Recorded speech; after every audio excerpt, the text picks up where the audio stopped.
in this format, and I will tell you what you need, when you need it, and how you need it as well. Because clearly we're the arbiters of all knowledge. This is what we do and what we're best at doing. We do this, we put you in a classroom situation, workshops, facilitation, get people to do stuff, train attainment type stuff. I am the best at this, I will do what you need to know, you will learn from me. The other option is we sit people through e-learning.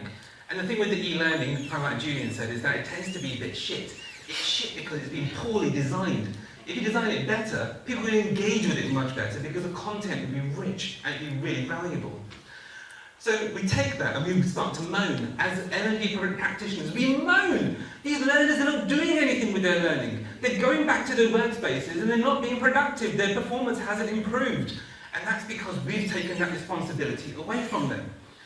The responsibility always belonged to the learner. It always belonged to them, but we at some point decided, no, that learning belongs to us, that responsibility for their learning is ours. No, it actually belongs to the managers. No, it was never any of that. It was always about the learner and what they do with the learning.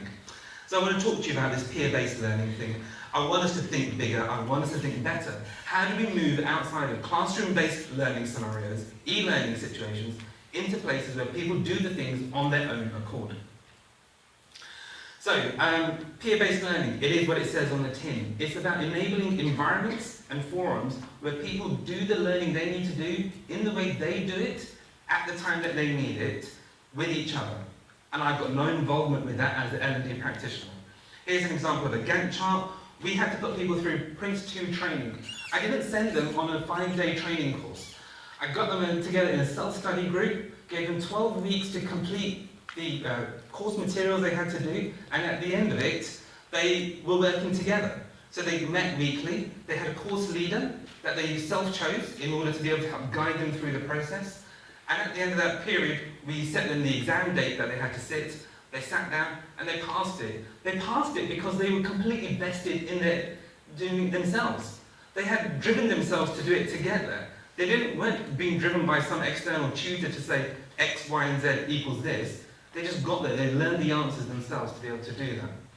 Another example I'd like to show you is around open mic sessions. So an open mic session is internally in your organisation having presentations where people just come up, step up, deliver a presentation which is open knowledge sharing to anyone across the business.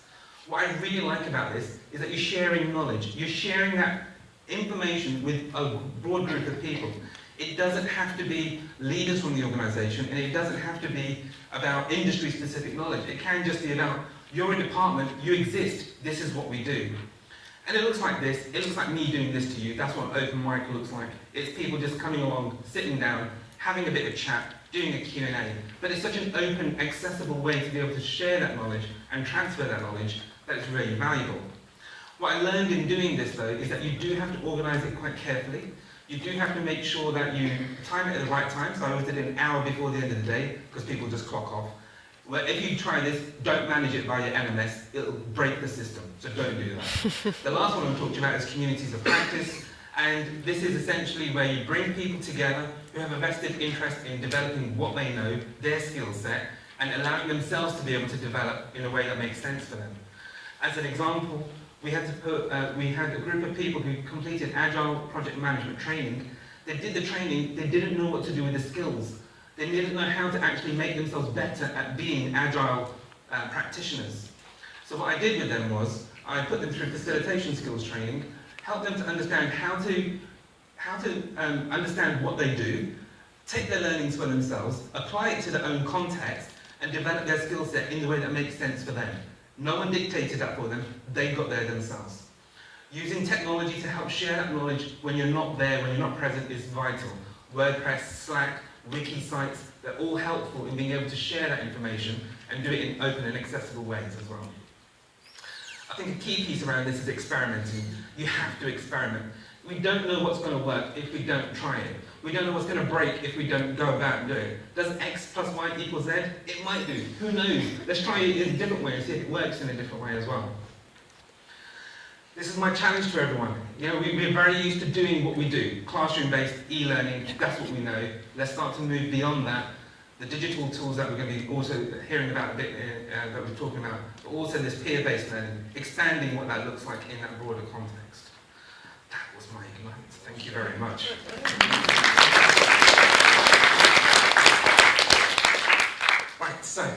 question to you is, which is in the same way that Andy just did this, is what learning need do you currently have where you could consider a peer-based learning solution as opposed to your current solution? I just want you to have that discussion with each other for a few minutes, and then we'll do that thing. All right? Go, do it.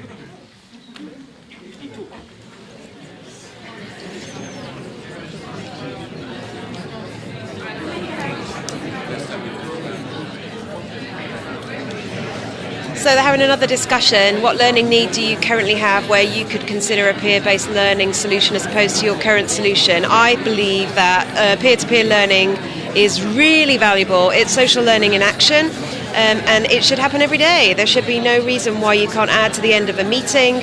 What did we learn from that? What's happened in the business this week, and what did we learn? And so you're constantly reviewing and thinking and moving things forward. I've got a question from Phil. Thoughts, what about in your new role? Any scope there? I'm hoping so. I'm really hoping to implement some peer-based learning. And for those of you who don't know, I've just taken on a 2-day-a-week interim role at a B2B in London, and they're pretty old school right now. They're doing a lot of external training coming in. They buy a lot in. So I'm hoping to do some freebies. You know, I'm really cheap. I don't do stuff that costs a lot of money because I've never had a budget as a learning manager in my entire life. I've always had to beg for the money. So got quite a few options with regards to doing cheap stuff. Typical Sukh, wordy as hell, says Leo. That's a little bit harsh. Have you ever done an Ignite? It's pretty intense, so I think that's a little bit harsh. But thanks for your comments. It's good to know that you're out there and you're listening. Apologies for cutting off halfway through. No idea what happened. Never done a Periscope before. So feel bad that I cut Sukh off just as he started. But glad to have you back with us anyway. So I'm just going to give you a little pan round to see what everyone else is doing, and hopefully then we'll get some. Thanks for that. MIPS is cheap. Yeah, hilarious. I'm in for stress. I'm in for stress about doing peer-to-peer. Can you expand on that, Leo? If you want to take it offline, then I'm MIPS1608 on Twitter, and it'd be good to hear from you on DM. Anyway, I'm going to pass you around to the rest so that you can see what everyone else is up to, and then we'll pick up where we left off.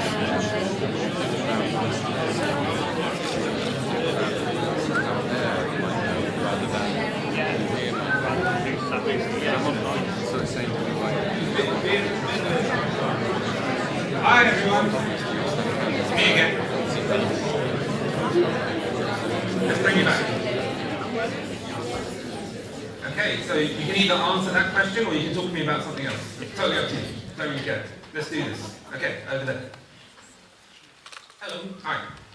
Your example with the project management training. Yeah. There's a fixed point at the end where you can measure how people have changed and learned and the skills they've pulled together as peers. Yeah. You have a fixed point at that point. There is the external exam for you to pass. If we're looking about attitudinal behavioural change, where there isn't a fixed point of measurement, how do you ensure that people get to a point that is congruent where you want them to get to, and not, as we were discussing, a group of people who are peer-based learning about how rubbish their organisation is and how they don't want to be part of it? Yeah, okay. That's a really, really good question. I hate the ROI question. It pisses me off. Woohoo! You know, it's a question which is just, it's the wrong question. And I'll tell you why it's the wrong question. We need to be thinking about performance. That's what we need to be thinking about. Not the ROI. The question was ROI. You know, because this is the thing, you know, it's when you need to know something and you go onto Google and you learn how to do it and you go ahead and you implement it and you do it for yourself. Do you then sit down with yourself and go, so what was it worth of that time that I spent to do that? You don't. In the work context, what we don't need to do is we don't need to worry about that. We need to worry more about, has your performance at work improved because of that conversation you just had? So would you have done peer-to-peer exercise if there wasn't a Prince 2 exam at the end of it? Could you repeat that a bit louder so everyone else could hear? Would you have done your exercise if there wasn't a Prince 2 exam at the end of it? Would I have done the Prince 2 self-study group? Yeah. If there wasn't the exam and the test? Absolutely, I would have done. Why? Because they've still improved what they're doing as a community. As a community of practice, what they've done is they've developed their own skill set. They're learning how to do this thing in a better way for themselves, in a way which is context-driven. And it's not driven by the external trainer saying, this is the strict methodology you have to use in order to do this. It's, I'm learning about this. What do you think about that? How does that work on this project? Can we make that work for us? Going back and trying to implement it live in the work situation, it made such a radical difference to the way that we managed projects because they were interacting with the content on an ongoing basis. Whether or not they sat the exam at the end of it, it made little difference. We did it because they wanted that badge out of it. That was it. Julian? Yeah, if I could just, if I can, sort of, I slightly disagree with some of that, but I'd also slightly disagree with some of the premise of the question. So, you know, at heart I'm a scientist, so I believe you can measure it, and I believe you should measure it. The trick is to get the right metrics of measurement. I'm doing a lot of work around this at the moment and settling on a triangulated type approach. So we have to recognise that we need both qualitative measures and quantitative ones. So the three tracks that we can look at, first is a personal narrative of learning. So the personal narrative is to say, this is what I have learned, this is what I agreed with, this is what I disagreed with. And we need to engineer that into our learning design. But it's still valid, it's the basis of most psychotherapy and other social sciences at the moment. The second is the co-created group narrative, which is the sense-making conversation we're having here. We can use mechanisms of publication within the organisation for groups to find their voice and to tell their narrative and to uncover our storytelling roles within the group. Again, it's qualitative, but it's very important. We can still then also do formal assessments of learning and performance, so we are measuring people's ability to work better, but do it better than just asking multi-choice questions. So if we triangulate the assessment between qualitative and quantitative, and between self-reported, co-created and organisational views, that gives us a foundation. But the key thing is that the third level of narrative is the organisational one. And if the organisation is hearing lots of people saying, it's a load of old rubbish around here, we don't like it, the mistake is to think it's the people saying it's a lot of rubbish who are at fault. The mistake is with the organisation to not be listening to the wisdom of the people they employed in the first place, who've now found a space and found a voice to have the conversation. It's an important area, I think. You've got one more question? I'm going to need to move on to get Julian through. Okay. And then if we've got some time at the end. So hold that question, because we may have time at the end, but the last thing I want to do, having got Julian all the way here, is to not give him his full time. So a round of applause for Mr. Julian Stodd. Haven't said anything yet, might be rubbish. I disagree with you, Julian. Yeah, go on, okay. Fasten your seatbelts. There's more slides. Okay, online collaboration. Knowledge is distributed. We've moved from an age in which knowledge was concentrated in books on intranets to a place where it's distributed through our communities. It's our ability to access that knowledge which will help us to perform. So we have to have the skills to build those communities, because those communities make us better. The learning that we need to look at within organisations is formal knowledge, we still have that, but co-created community conversations around it. This is the area to focus on, the learning design itself. How do we bring together that distributed social sense-making and the formal knowledge? How do we bake that together through design, through a scaffolding, to come up with an approach to social learning which has both rigour and the space for the sense-making? So we need to do that in order to ensure that we access the power of the community. A lot of social is about giving power to people. It's the democratisation of creativity, the democratisation of publishing. People have a voice, they can say what they want. We have to view that not as a threat, but as a strength. We have to build trust, not just trust between individual and individual, but between individual and the organisation. And they're very different things. They're not based on rules, they're based on consistency of response over time. The way we nurture these communities and give them a space and a permission to grow and to dissent. So we have to recognise that dissent is a fuel that can power us in our change. It lets us understand what's really happening on the ground. If we squash dissent, we're unable to feed off that fuel and to truly affect changes. And the question people ask me is, what do we do when people say things we don't like? We count ourselves lucky that we can now hear the conversation where they say things we don't like, because they're just saying it anyway in spaces that we can't hear. That's one of the true powers of socialism. It unlocks that. Reputation, social reputation, is based on what we say, how we act, how we look after each other within these communities. Formal hierarchical power is here. It will get you half of the way towards where you need to be. Social authority and social leadership sits within the community, and you need that to get the rest. We cannot own these spaces. If you try to own it, you make it formal, and the social goes elsewhere. We have to stop thinking about how we own it and think more about how we facilitate it. And that's what will help us to become more agile. And people are scared, and organisations are scared. What if we do something wrong? Well, the nature of consequence has changed. Consequence is shorter.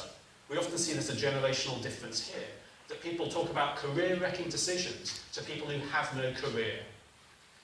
And, you know, people are bored. They're bored and they don't engage because we don't earn their engagement.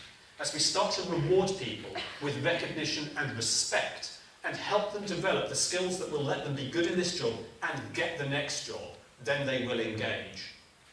We need to recognise things, not just formally, not just by giving people bits of clip art and a gold cup saying well done, but by giving them something which is meaningful to them, something they can take forward. Recognition in the people who fulfil these multiple roles within a community. So ask yourself, is your organisation anchored in the past? Or are you giving people an opportunity to invest in the future? It doesn't matter if you're anchored in the past, because the organisation will be gone in 5 years' time. Just witness what's happened in the entertainment industry, music industry, banking industry, changing in every way. The barriers are to think we can retain ownership of the story, or to think that we can solve this problem through technology. We can only solve it by creating a space and a permission, by finding the people in the organisation who can facilitate it. We're not going to be able to manage these communities. We need to develop the skills and the individuals and design our learning in a way which facilitates this to take place. Technology will facilitate it, it will not guarantee it. The most successful projects I deliver at the moment are on entirely free and devolved technology. And at the top level, that's 80 times higher engagement than ones run on corporate LMSs, because people understand that space is owned by the organisation. So map out the learning and developmental journeys that we're talking about to create both formal and co-created social aspects of the learning. And by taking this kind of scaffolded social learning approach, we can let the organisation shape the narrative and co-create the content within it. But it's all good. This is a time to experiment and to play. Rapidly prototype and iterate. The best thing to do is get 6 weeks and a permission to play, and then tell your story back into the organisation to see what you've learned. So my question is, in your organisation, are you leading with technology, or are you truly developing the mindset required to unlock the social collaborative potential and to help your organisation become fit for the social age?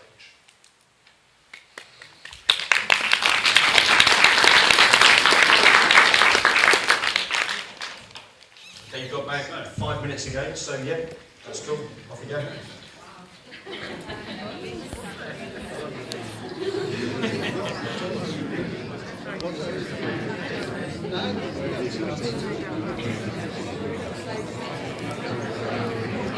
So me again. Anything to say? I need to go. Thank you for streaming this. You're a star. Well, you are a star too, Phil, and I love you for it. Should have brushed my hair, put my lipstick on. I've got to known I was going to be doing this. I didn't. Anyway, with regards to Julian's question, in your organisation, are you leading with technology or mindset? I think it's a fantastic question. It's all really around the need. Why are we doing it in the first place? If we're doing it in the first place because somebody said we have to buy some tech, forget it, it's not going to work. But if we're doing it because we believe it's the right thing to do, because there's a need, that it's linked to a business requirement, then it really is around about switching that mindset and not just implementing technology. To give you all a little story of when I implemented a brand new technology solution in a previous corporate role, we did loads of internal marketing, we did loads of conversations around what is your pain. We never talked about the tech, we never talked about the solution at all. We just talked about the need. It was all about the need. What is your need? What is your pain? Why do we need to do some learning? And then at the very end we said, this is what we heard, these are the issues that you have, and we provided them with a technology solution, and it flew, and I ended up with no job. And that was great, because the nirvana for me is that you would end up with no job, because if learning is happening socially, as Sukh was suggesting, peer-to-peer, if learning is happening through technology, as the other guys are suggesting, then ultimately what place is it for learning and development managers? The place is to facilitate, the place is to ensure that there's a smooth running, that we are meeting needs, but ultimately it should be self-fulfilling community, peer-to-peer, learning from each other. That's kind of where I think the nirvana is. I know most companies are absolutely eons away from that, and that's lucky because we'll have jobs for a little bit longer. But in the future, I think we need to think carefully about what the options are. Anyhow, I'm going to pass you around to the rest of the others to see what they're talking about and see if we can pick up any of their hearing on that, and we'll come back. Community Mike says, need to back up with examples of what you mean we have done. Well, yeah, I gave you a little example of what I did at Santa Fe. Just to expand on that, given that you've raised it, we did 6 weeks of internal marketing where we didn't even talk about what it was. We just sent out messages to the organisation that started off with a pair of closed curtains. Week 1, everyone said, what the hell's this? And that was great because they were talking about stuff with each other. That was the point. The second week, we opened the closed curtains and we put 1st of September, which was our launch date. And we just said, launch date 1st of September. No one knew what we were launching. So they started asking questions about that. And so it went on. The next week, there's a little video. And back to Julian, more important than me.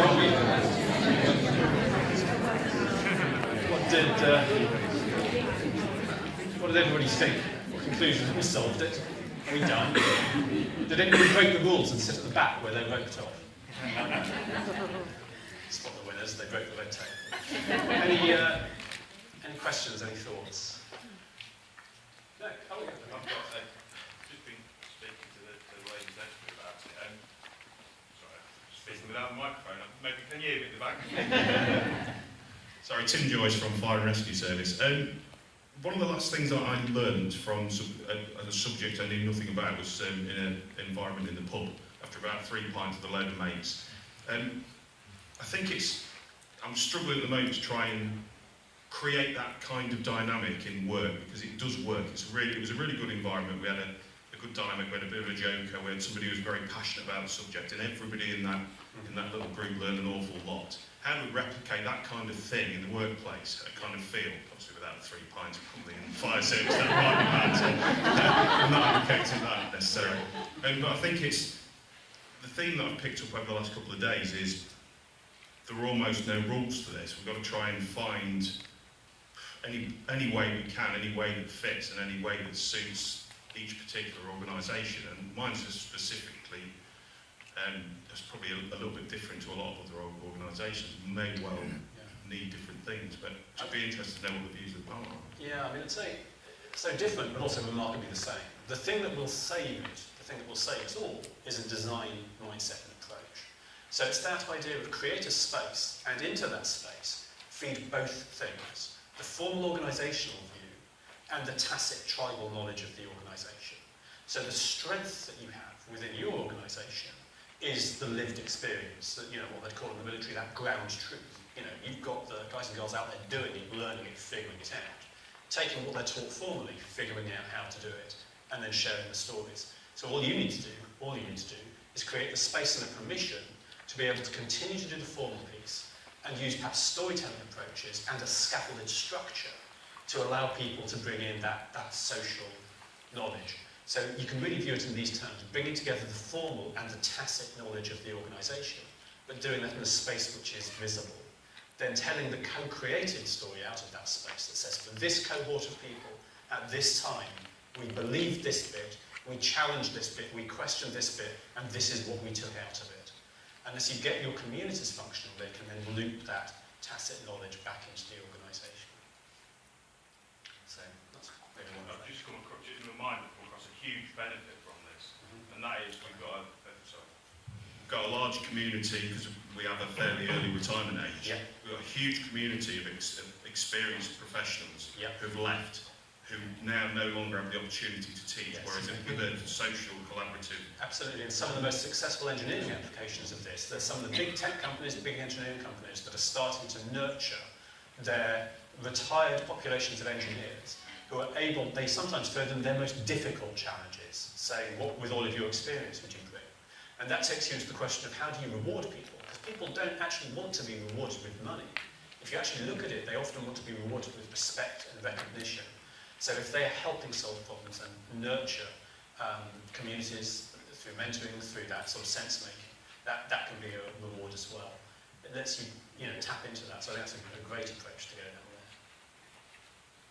We've got room for one more question, then we're just going to round the whole hour up. So any final question? Quiet. Everyone's on Twitter. Okay. 2 hands went up. Okay, so we've literally got about 6 minutes. So if we can, we'll do both questions, but we'll need to be really bullets out of the You're gun. looking at me for one. Because you're just very adept at giving concise answers. Yeah. Okay, very quickly. Yeah. Yeah, thanks, Julian. My name is Ayuba. I work with Sahara Group, Nigeria. Well, back to your question.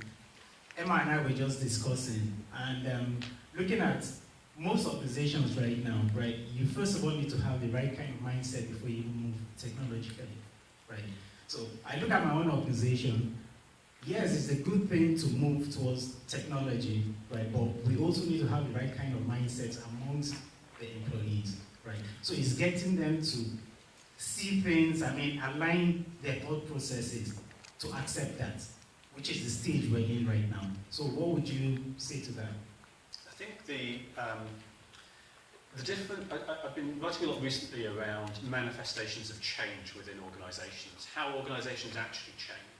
So there are three states to this: the resistant organisations that don't want to, the constrained organisations that want to but are unable to. They're the ones that 2 years later are still doing what they do now. They want to change but they can't. The dynamic ones which achieve that change. The difference between a constrained organisation and a dynamic one is that it's willing to relinquish control of the story. So I wouldn't be sure that your challenge is in getting the people to do the things you want them to do or to engage in the ways you want them to engage.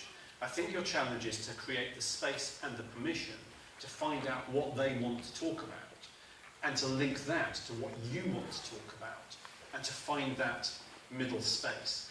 I'm generally sort of quite sceptical when people say people don't want to engage or aren't able to engage or think it's because they don't understand the technology. The people who aren't engaging in that environment are probably the very cleverest people because they recognise they have no permission to engage. So you may want to look at, what the permissions are, what consistency of response is there over time. Sorry, when you say permission, what do you mean? So, I've been working with a bank that had a really clear social media policy saying don't use Facebook, and at the same time had 17 different Facebook groups operated by different parts of the organisation. Now, because they didn't enforce the rule, people would engage on Facebook, but they could enforce the rule. So there's no consistency of response over time. So a permission is not me telling you that you can bring your whole self to work and that you can say what you like. A permission is me not printing out what you say in that social community and showing it to you at your annual performance review and say, that's very interesting what you said here. So permission is about understanding who can see these spaces. Sometimes we give the community a permission to say who can look in and who can't. About understanding who owns the space and who owns the story that's within it. So it's the sort of the fine-tuning of the dynamics which are important. It's unlikely to be just technology, and it's unlikely to be that people aren't engaging because they don't know how to engage. They're probably engaging elsewhere. The BBC did some very good research around this a couple of years ago, which I could dig out if you drop me a note, just looking at changing behaviours over time. Last question, and then we'll round the session off. So we've got about 5 minutes, but we need a couple of minutes in just to make sure you've got your takeaways all lined up and ready to go. So where's the last question? It's just on, yeah, go for it. Hi, my name's George, I'm from the Fair Trade Foundation. I was just thinking about, this is quite a general two-pronged question, is there a particular type of learning suited to digital, and is there a particular type of learning that maybe isn't? And having been a facilitator in the past, one of the things which is potentially missing from a digital forum is that coaching and bringing people on a journey. So is there a danger in this kind of digital use that you do miss that? Yeah. How do you overcome those challenges? So two really big questions there, so I'll keep it brief so you can touch it as well. Keith, I don't really like to talk about digital learning. I think there is just learning, and I think that learning itself is becoming everywhere and all the time. So under a sort of scaffolded social learning approach, you can include mobile learning, face-to-face learning, workshops, e-learning, community elements. We need to be thinking with a mindset of what's the overall learning narrative we're aiming for, and then what is the best modality to deliver it in. Because different modalities of learning, such as e-learning or face-to-face, are better for different parts of the learning methodology. So where's your space to explore? Where's our space to set context? Where are we assessing? So that's one part of it.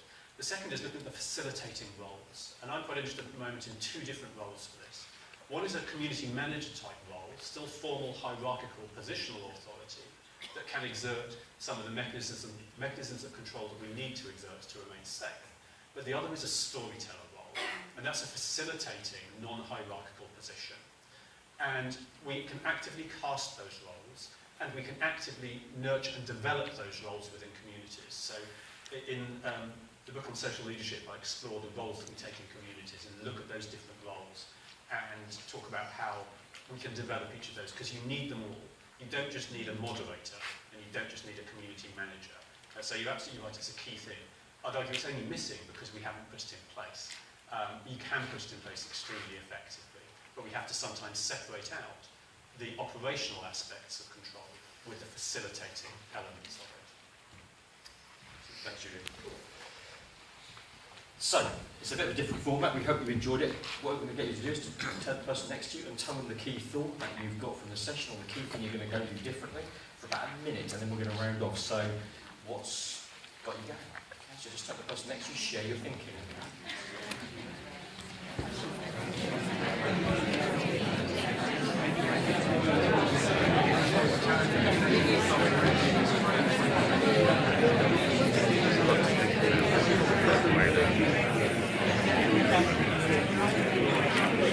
I help people hopefully effective webinars, so some of that needs to take out. Think about standing up. Standing, listening to the radio. I found the session quite, it jumped about because of the three thinkers that they being night. And it jumped about quite a bit later.